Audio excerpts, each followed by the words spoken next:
জুমার দিনের প্রথম সুন্নত হচ্ছে জুমার দিনের ফজরের নামাজটা জামাতে পড়া। সবাই কয় খাইছে, হুজুরে ধরছে জায়গা মতো, আসল জায়গায়। জুমার নামাজের প্রথম সুন্নত হচ্ছে ফজরের নামাজটা কি পড়া?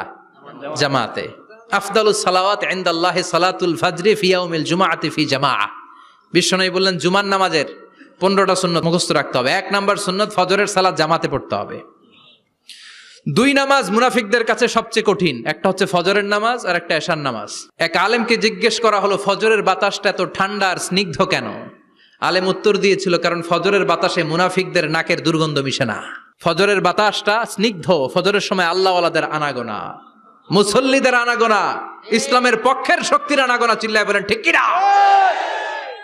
মসজিদে নববীতে জুমার নামাজের দৃশ্য আর ফজরের নামাজের দৃশ্য ছিল